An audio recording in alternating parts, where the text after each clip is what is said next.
ang unang batas ng Carteran Temple. Paano mo nga ba sasambahin ang isang Panginoon kung isa-isa nitong pinapatay ng iyong mga kasama?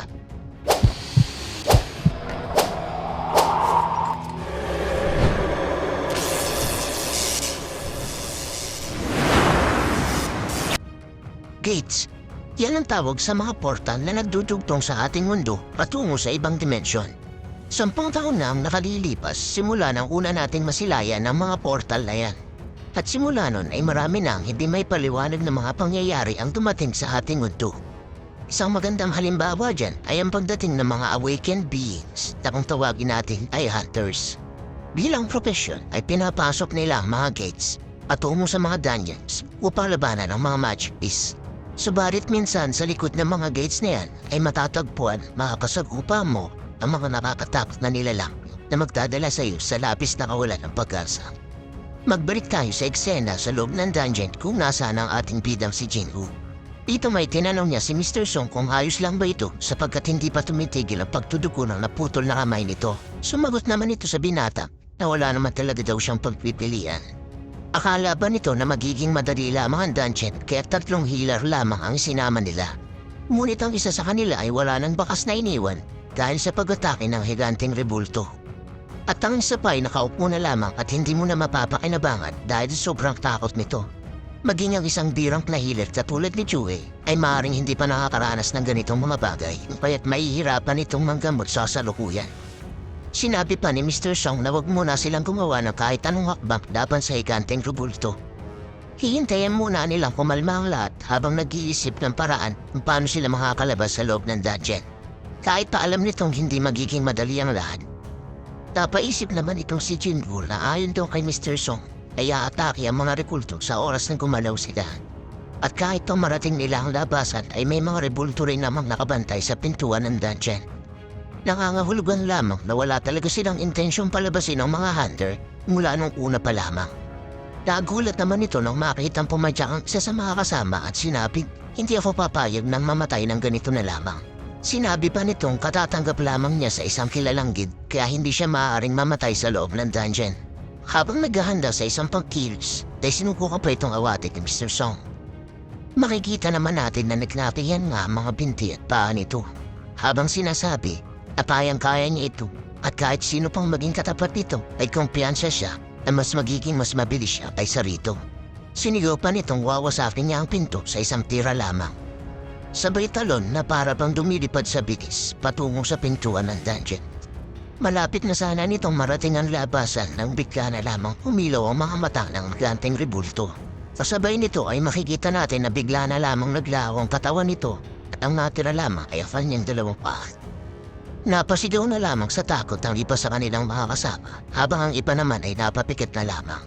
Samantalang itong ating bidang si Jinwoo ay napasuntok na lamang sa sahig sa sobrang galit. At sinabing nangangahulugan lamang ba na kayang-kaya tayong tapusin ng mga rebulto anumang oras ang kanilang naisin? Habang itong si Mr. Song ay nakapagsalita na rin at sinabing mas madali pa sa pagtibis sa isang insekto ang nangyari sa kanilang kasamahan. Nagtanong naman ito si Jinwoo, kayang-kaya pala silang patayin ng mga rebulto kahit na anong oras nito naisip. Ngunit bakit kaya hindi nila ginagawa yun? Isa yung magandang katanungan, ang sabi naman ni Mr. Song. Kaya't napag-isip nitong si Jinwoo na ang kanilang kalaban ay may kakayahang tapusin ang kanilang mga buhay. Ngunit bakit hindi nila ginagawa ito? Hindi sila katulad ng mga magic beast na aatake agad oras na makakita ito ng mga hunter. Katulad na lamang ng gwardya sa pinto na aatake lamang sa oras na may magtangkang magbukas ng pintuan.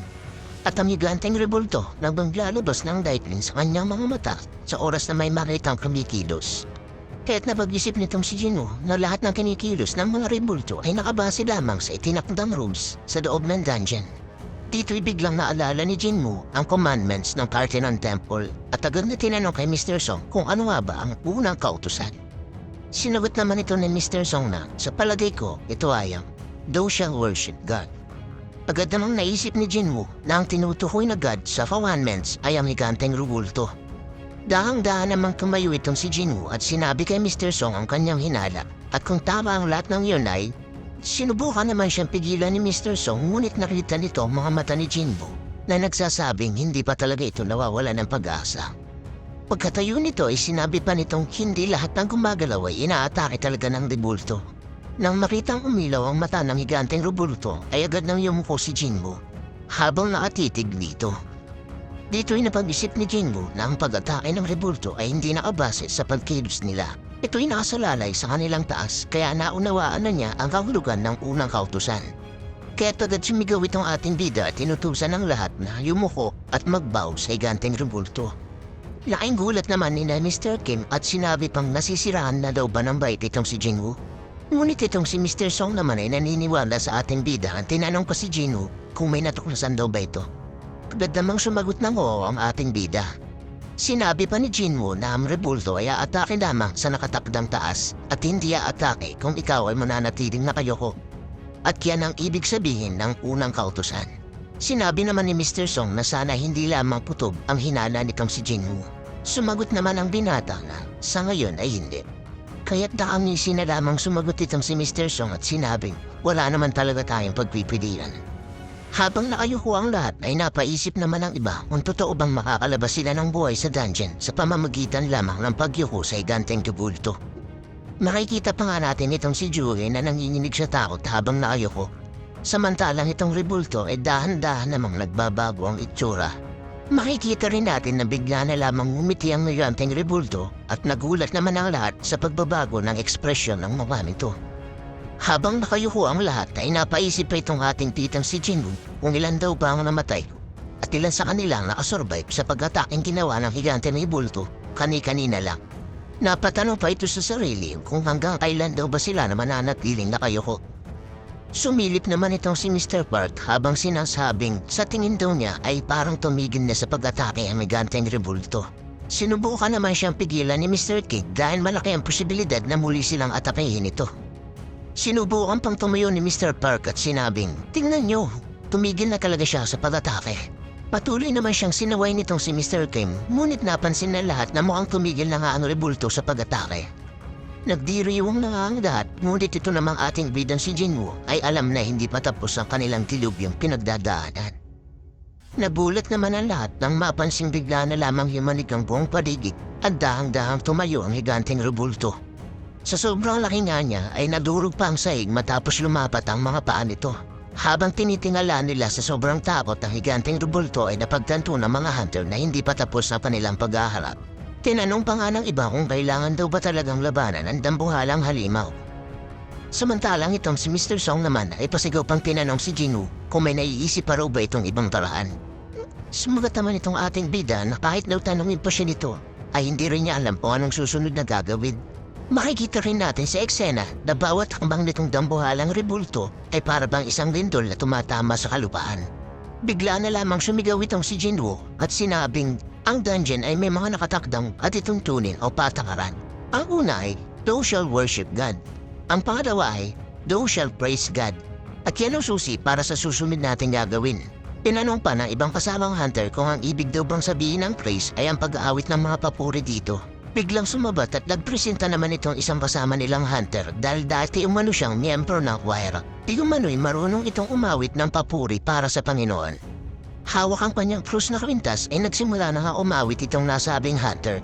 Habang ang dambuhalang halimaw ay patuloy na naglalakad patungo dito. Habang nag-aabang at tamasitan lahat sa gagawin at magiging tugon itong dambuhalang halimaw ay biglang napaisip itong si Jinwoo na parang may mali sa kanilang ginagawa. Nakangisi nga at dahan-dahan pang tinataas nitong dambuhalang halimaw ang kanyang mga paa para makbang nang bigla namang mapagtanto ni Jinwoo na maling Panginoon ang pinapapurihan nitong naturang hunter. Ngunit huli na ang lahat para dito dahil makikita nga natin na inapakan na ng dambuhalang halimaw itong naturang hunter. Sumambulat pa nga sa paligid ang mga dugo nito na para bang isang tiniris na garapata. At dyan nga po nagtatapos ang Chapter 5 at Chapter 6 ng Manhwa series na Solo Leveling. Kaya't mag-follow, like and subscribe na kayo sa ating channel para updated kayo sa mga susunod pa nating video. Maaari rin kayong mag-iwan ng komento para sa inyong request o di kaya may nais kayong idagdag o itama sa bawat detalye ng ating kwento.